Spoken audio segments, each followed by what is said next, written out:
થરાદ પોલીસે માટીની આડમાંથી ઝડપ્યો 5 લાખથી વધુનો વિદેશી દારૂનો જથ્થો, ડ્રાઈવરની ધરપકડ। થરાદ તાલુકાના વાતળાવ ગામની સીમમાં ભારતમાલા રોડ પર વાહન ચેકિંગ દરમિયાન થરાદ પોલીસે રાજસ્થાન તરફથી આવી રહેલા ટ્રેલરમાંથી મોટો જથ્થો વિદેશી દારૂનો ઝડપી પાડ્યો છે।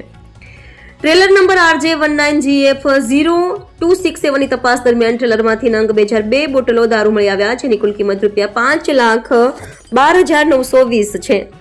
ટ્રેલર, મોબાઈલ સહિત કુલ મુદ્દામાલ ₹15,42,920 પોલીસ દ્વારા કબજે કરવામાં આવ્યા છે।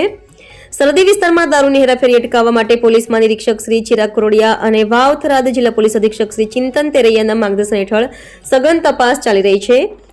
વિભાગીય પોલીસ અધિક્ષક શ્રી SM વરોતરિયા અને થરાદ પોલીસ સ્ટેશનના ઇન્સ્પેક્ટર શ્રી એટી પટેલના માર્ગદર્શન હેઠળ નિયમિત વાહન ચેકિંગ કરવામાં આવે છે।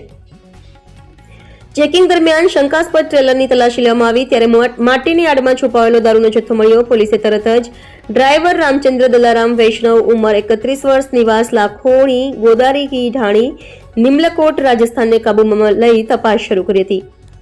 તમામ સંડોવાયેલા પર ગુજરાત પ્રોહિબિશન એક્ટ હેઠળ ગુનો નોંધાયો છે। થરાદ પોલીસની આ કામગીરીથી સરહદી વિસ્તારમાં દારૂના હેરાફેરી કરનારાઓમાં ભયનો માહોલ સર્જાયો છે અને પોલીસની સતર્કતા મજબૂત બની છે।